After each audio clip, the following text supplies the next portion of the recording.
प्यारे बच्चों, आज हम आपको आपकी पुस्तक का नया पाठ पढ़ाने जा रहे हैं जिसका नाम है तोत्तो चान।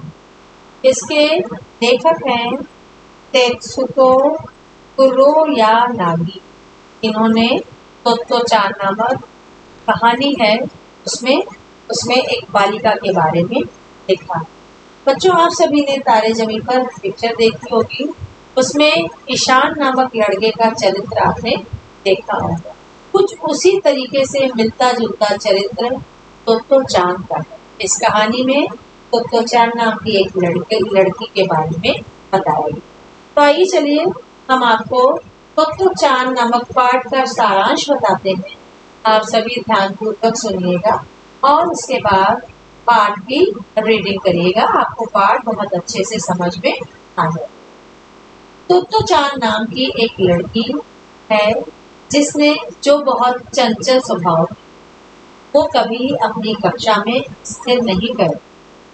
इस कारण उसको उसकी शैतानी के कारण उसको पुराने स्कूल से निकाल दिया गया।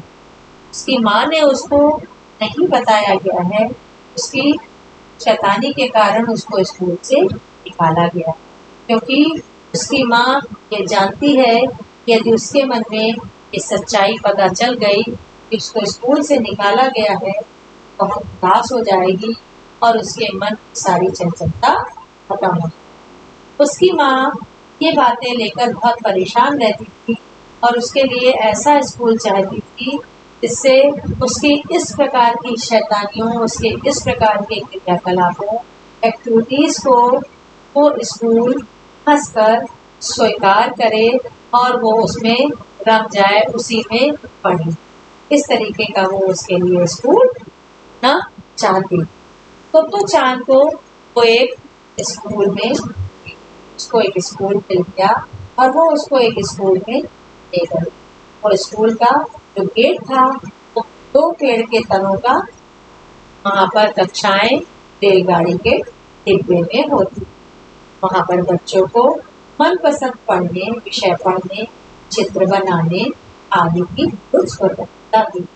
वहाँ के जो प्रधानाचार्य थे वे भी बच्चों से प्रसन्नता पूर्वक घंटों बातें करते रहते थे, बातें सुनते रहते और प्रत्येक बच्चे की रुचि और अरुचि का ध्यान रखते। तो यहाँ तक भी ध्यान रखते थे कौन सा बच्चा अपने भोजन में क्या लाया है। इस तरीके की बातों का वो विशेष ध्यान रखते। जब तोत्तो चान अपनी माँ के साथ उस नए स्कूल में गई तो उसने अपने स्कूल के हेडमास्टर से मिलना चाहा। उसकी माँ ने उसको बताया कि यहाँ पर उसने अपनी माँ से पूछा कि माँ, ये रेलगाड़ी के डिब्बे हैं तो यहाँ पर स्टेशन मास्टर होंगे। उसकी माँ ने कहा, स्टेशन मास्टर तो नहीं, यहाँ हेडमास्टर हैं, आओ मैं तुमको मिलाती हूँ। और वह अपनी माँ के साथ प्रधानाचार्य के कार्यालय चली गई। उसने देखा उस रेलगाड़ी के डिब्बों के विपरीत दिशा में एक कमरा बना हुआ है, जहाँ पर एक व्यक्ति टेबल और चेयर में चश्मा लगाए मुस्कुराता हुआ इंतजार कर रहा। उसकी माँ ने नमस्ते किया। तोत्तो चान ने भी प्रधानाचार्य को शिष्टता पूर्वक नमस्ते किया, शिष्टाचार से नमस्ते की। हेडमास्टर ने जब अभिवादन स्वीकार किया, उसने तोत्तो चान ने सबसे पहला सवाल से पूछा कि आप हेडमास्टर हैं या स्टेशन मास्टर हैं।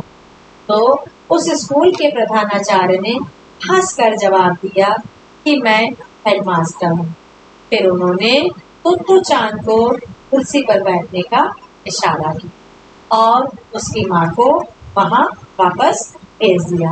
उन्होंने तोत्तो चान से बहुत देर तक बातें की, उसके बारे में बहुत सारी बातों को जानने की कोशिश की। जब तोत्तो चान रुक जाती थी तो वो फिर उसको दोबारा उससे पूछने लगते थे, गर्दन हिलाते थे, हंसते थे, उसकी बातों को ध्यानपूर्वक सुनते।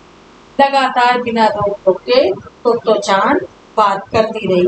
उसने अपने पुराने विद्यालय के बारे में बताया, अपनी सुंदर शिक्षिका के बारे में बताया और इस तरह वो लगातार अपने हेडमास्टर से बातें करती रही और सुनती रही और उसने कहा कि क्या वह किसी भी विषय पर बात कर सकती है, बोल सकती है।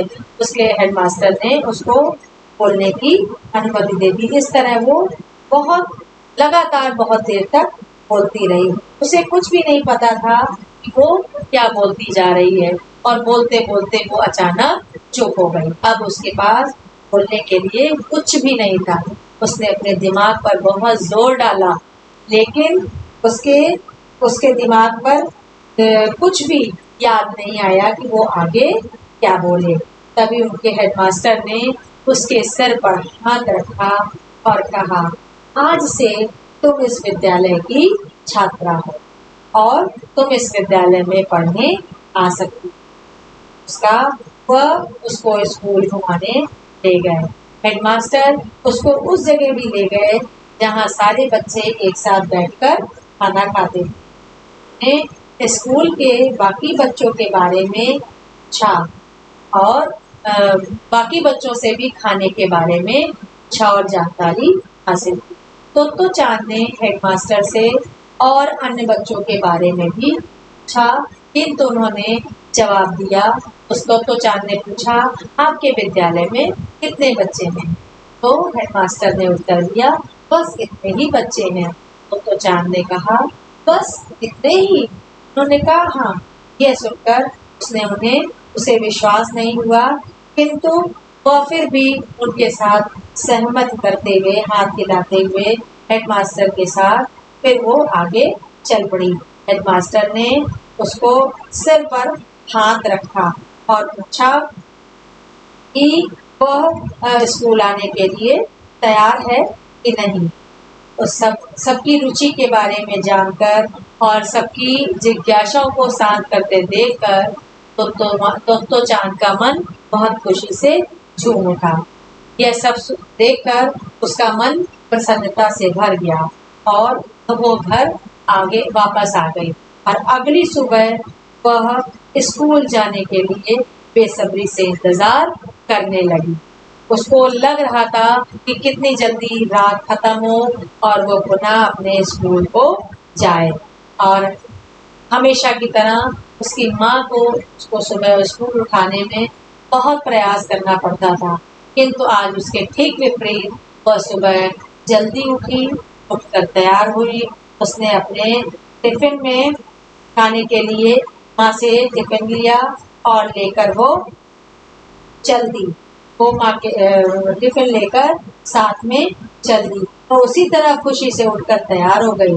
उसने अपना लंच बॉक्स लिया और माँ ने उसके गले में पहचान पत्र को पहना दिया, जिससे कि वो कहीं गुम ना हो जाए, खो ना जाए।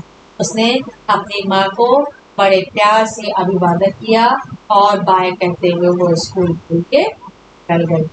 तो चांद का बदलता हुआ रूप देखकर उसकी माँ की आंखों में खुशी के आंसू आ गए। उसकी माँ ने अपनी आंखों में आंसू दबाकर बड़ी प्रसन्नता से सोचा कि उसको लगता ही नहीं था कि तो चांद इतनी जल्दी बदल जाएगी, उसके जीवन में इतनी जल्दी परिवर्तन आ जाएगा। उसकी माँ की आंखों में आंसू आने के कारण उसने अपने मन में ही सोचा कि मेरी मेहनत अपनी पुत्री को, अपनी बेटी को, चांद को बदलने में सफल हो गई, क्योंकि जिस कारण से उसके पुराने स्कूल में निकाला गया था वह उसे दोबारा दोहराना नहीं चाहती थी। इस बात की भी उसे यह प्रसन्नता थी, उसकी माँ को इस बात की प्रसन्नता थी कि उसके इस प्रकार के व्यक्तित्व को, इस प्रकार के स्वभाव को समझते हुए स्कूल के हेडमास्टर ने और स्कूल ने उसको स्वीकार किया। उसने तहे दिल से भगवान का धन्यवाद दिया और तो चांद को आगे बढ़ने के लिए प्रेरित किया और उसने भगवान को धन्यवाद किया कि अब जो भी हो वो सब अच्छा हो और तो चांद इसी तरह आगे बढ़ती रहे।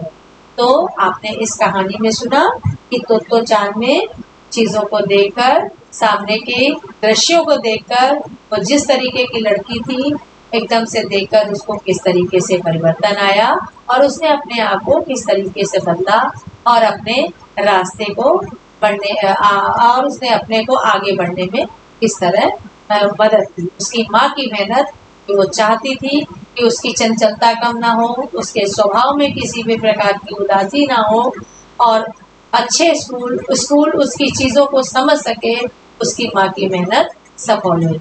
इस कहानी से यही शिक्षा मिलती है कि हमको प्रत्येक कार्य को सहजता पूर्वक करना चाहिए।